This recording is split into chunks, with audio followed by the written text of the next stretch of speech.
নমস্কার বন্ধুরা, কেমন আছেন সবাই? আশা করি সবাই ভালো আছেন, সুস্থ আছেন আর নিরাপদে আছেন।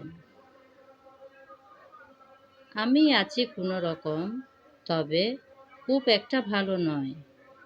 যখন মন ভালো থাকে না, তখন কোনো কিছুতেই মন বসে না, এমনকি ঘরের কাজেও। ইচ্ছে করে ঠিক এই জায়গায় এসে নীরবে কিছুক্ষণ দাঁড়িয়ে থাকি আর মনের কষ্ট শেয়ার করি। তাই আসলাম সকাল সকাল। অনেক সকালেই উঠে গেলাম, কারণ বাচ্চারাও সবাই উঠে গেল। আজকে আর্জেন্টিনার খেলা চলবে, সেজন্য। এই ভিডিওটি হচ্ছে গত বুধবারের। তখন আর্জেন্টিনার খেলা ছিল। আমি সকাল সকাল পূজার সমস্ত কাজ সেরে নাস্তা বানাতে ব্যস্ত। ওরা তখন খেলা দেখতে ব্যস্ত। আমারও ভালো লাগে, তবে আমি খেলা দেখার কোনো সুযোগই পাই না, অর্থাৎ সময়। তো এখন সকালবেলা নাস্তা রেডি করার জন্য রুটি বেলে নিলাম। রুটি দিয়েই আজকে সকালের ব্রেকফাস্টটা সেরে নেব। আসলে বন্ধুরা, মনটা একদম ভালো নেই। আমার মতন মনে হয় আজ আকাশেরও মন ভালো নেই। দেখুন বাইরে কি মেঘলা আকাশ। এখন কিন্তু প্রায় 11:30টার মতন। এই টাইমে অনেক রৌদ্র হওয়ার কথা, তবে কোনো রোদ দেখা যাচ্ছে না। একদম মেঘলা হয়ে আছে। আর মেঘলা এই আকাশে বাতাসে উড়ছে নানান ধরনের পতাকা। এখন তো বিশ্বকাপ, তাই সবাই সবার প্রিয় দলের পতাকা উত্তোলন করে রাখছে। আসলে আমার মন ভালো নেই, কারণটা হচ্ছে বেশ কিছুদিন আমার ছেলের মাথা ব্যথা। ছেলের বাবাও ব্যস্ত, আমিও কিন্তু ব্যস্ত প্রায় অনেক দিন যাবৎ।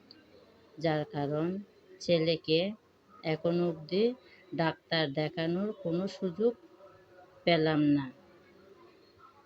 আপনারা হয়তো অনেকেই জানেন যারা আমার পুরানো বন্ধু। কিছুদিন যাবৎ আমার বড়মশাই অসুস্থ থাকার কারণে ওনাকে অনেকবার নিয়ে গিয়েছিলাম ডাক্তারের কাছে। উনি এখন কোনো রকম একটু ঠিকঠাক দাঁড়াতে পারার পর এখন আমার ছেলেটার এই অবস্থা। প্রায় 8-10 দিন যাবৎ মাথা ব্যথায় ভুগছে। গত ঈদের ছুটির পর অনেক দিন পর স্কুল খুলেছে, কিন্তু আমার ছেলে স্কুলে যেতে পারছে না, কারণ ওর মাথা ব্যথা, সেজন্য আজকেও যায়নি। তো শুয়ে আছে সকালবেলা টিভি দেখে, তারপর আবার ঘুমিয়ে পড়ল, মনে হয় ক্লান্ত তাই। বেশ কিছুক্ষণ আমার ছেলে ঘুমানোর পর যখন উঠেছিল, তখন ছেলেকে বললাম, কিছু খাবি? ছেলে বলে না। তখন আমি এই 3টা আম নিয়ে ভর্তা করব বলে নিয়েছি। আমার ছেলে ভীষণ পছন্দ করে এরকম আধপাকা আম দিয়ে ভর্তা বানাতে।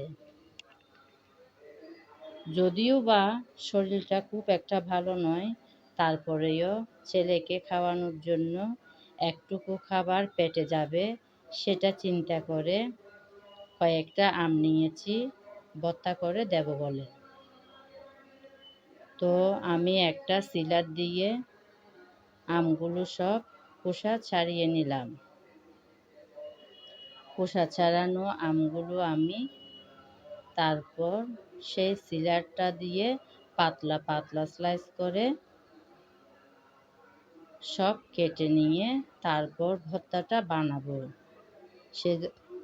সেজন্য আমগুলো সব খোসা ছাড়ানোর পরে আমি সেভাবে পাতলা পাতলা স্লাইস করে কেটে নেব। আমের ভর্তা আমার ছেলেটা ভীষণ পছন্দ করে। আমার মায়ের হাতের একটা আমের ভর্তা আছে, যেটা হচ্ছে গাছ পাকা আম। সেটা আমার ছেলে ভীষণ পছন্দ করে। প্রায় সময় বলে, দিদা যে ভর্তাটা করে সেটা করে দাও। আজকে যেগুলো বানাচ্ছি এগুলো হচ্ছে কেনা আম। এগুলোর নাম হচ্ছে হাড়িভাঙ্গা। এগুলো এরকম ভালোভাবে না পাকলেও খাওয়া যায়, কারণ আমগুলো একদম টক না। আমি সবগুলো আম সিলার দিয়ে কেটে নিয়েছি। দেখুন বন্ধুরা, আজকে আমি ভর্তাটা কিভাবে বানাচ্ছি। ভর্তাটা করার জন্য 2টা লাল শুকনো মরিচ আমি শুকনো কুলার মধ্যে ভেজে নিয়েছি। এখন আমি এই শুকনো মরিচগুলো কিছুটা লবণ দিয়ে ভালোভাবে কষলিয়ে নেব। আপনারা চাইলে বেশি পরিমাণ মরিচ দিতে পারেন। আসলে ছেলেকে খাওয়ানোর জন্যই বানানো, তবে ওর শরীরটা তো খুব একটা ভালো নয়, তাই মরিচটা কম নিয়েছি। একটু করে ফ্লেভার হলে হবে, সেভাবেই নিলাম। আর হালকা জাল, বেশি কচলিয়ে একদম ভাঙ্গা ভাঙ্গা করিনি, যেন জালটা কম বের হয় সেজন্য। ভালোভাবে আমি এখন মরিচটা লবণ দিয়ে কচলানোর পর এখন আমি আমের সাথে ভালোভাবে মিশিয়ে নিচ্ছি। তো মিশিয়ে নেওয়ার পর তারপর আমি এখন এখানে আর কিছুই দেব না। আপনারা চাইলে চিনি ব্যবহার করতে পারেন। চিনি আমি কিন্তু দেব না, কারণ আমার ছেলে বলেছে চিনি না দেওয়ার জন্য। ওর নাকি মিষ্টি মিষ্টি ভালো লাগে না, বমি বমি লাগে, তাই মিষ্টিটা দিতে নিষেধ করেছে। হালকা করে একটু ঝাল আর লবণ দিয়ে মেখে নিলাম। আমার চ্যানেলে কিন্তু আমের ভর্তার রেসিপি দেওয়া আছে, সেখানে আমি অনেক কিছুই দিয়ে থাকি। আজকে দিলাম না, কারণ আমার ছেলে অসুস্থ, আবারও বললাম। একদম মেখে রেডি করে নিয়েছি আমের ভর্তাটা। এখন ছেলেকে দেব খাওয়ার জন্য। আমার আবার তাড়া আছে, কারণ দুপুরের খাওয়া দাওয়া শেষ করে বিকেলের রান্নাটা তাড়াতাড়ি সেরে নেব সেজন্য। এরকম আধপাকা আমগুলো ভর্তা খেতে দারুণ লাগে। দেখুন বন্ধুরা, আমগুলো দেখতে কতই লোভনীয় দেখাচ্ছে। যখন অবসর টাইমে সময় কাটে না, তখন বসে থাকলে এরকম আম মেখে খেতে পারেন, যদি হাতের কাছে এরকম আধপাকা আম থাকে। তো সবার শেষে চলে আসলাম একদম বিকেলের দিকে। এখন প্রায় 5টার সময়। আমার বরমশাইও চলে গেল ওনার ব্যবসাতে। আমি চলে আসছি রান্নাঘরে। একদম সকাল সকাল রান্নাটা সেরে নিচ্ছি। বিকেলে 5টার সময় অত তাড়াতাড়ি কোনো সময় রান্না করি না। আজকে ভেবেছি আমার ছেলেকে ডাক্তারের কাছে নিয়ে যাব, তাই একটু তাড়াতাড়ি রান্নাটা বসিয়ে দিচ্ছি। বেশি ঝামেলার কাজে যাচ্ছি না। আমি আজকে কাঁকরোল ভাজি করব, আর কাঁকরোল ভাজি তো চুলায় বসিয়ে দিলাম। আর চিকেন কিছুটা নিয়েছি, ফ্রাই করব, ভিজিয়ে দিলাম। চিকেনটা কেটে ফ্রাই করব, তারপর কাঁকরোল ভাজি আর ডাল। ডাল রান্না করার জন্য কিছুটা পানি দিয়ে পেঁয়াজ আর রসুন দিয়ে ভিজিয়ে রাখলাম। এখন কেটে নিচ্ছি চিকেন। চিকেন কাটার পর আমি মশলা মেখে রাখলাম। সবার শেষে চিকেনটা ফ্রাই করব। অবশ্য খাওয়ার সময় চিকেন ফ্রাই আমাদের বাসায় একটু গরম করতে হয়, তো এত তাড়াতাড়ি ভাজলেও কোনো সমস্যা নেই।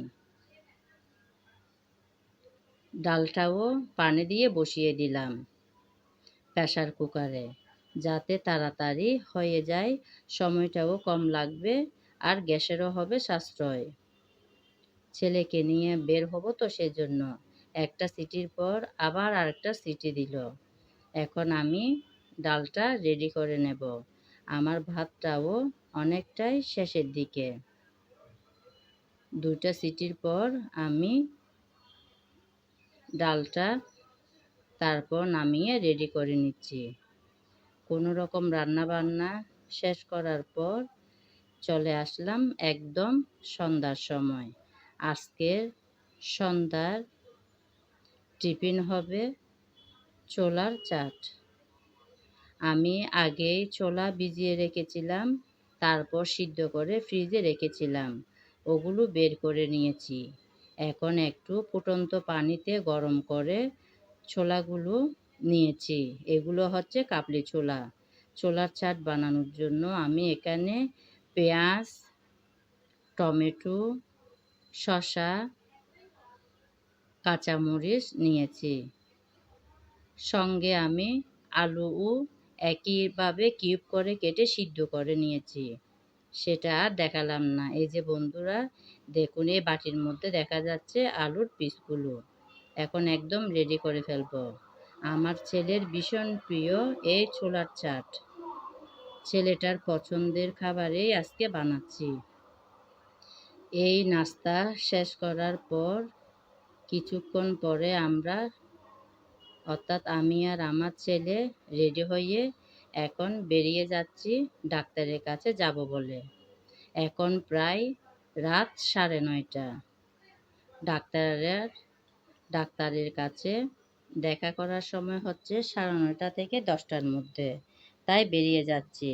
সবাই আমার ছেলের জন্য আশীর্বাদ এবং দোয়া করবেন, যেন আমার ছেলেটি তাড়াতাড়ি সুস্থ হয়ে ওঠে। এতক্ষণ আমার সঙ্গে থাকার জন্য সবাইকে অসংখ্য ধন্যবাদ।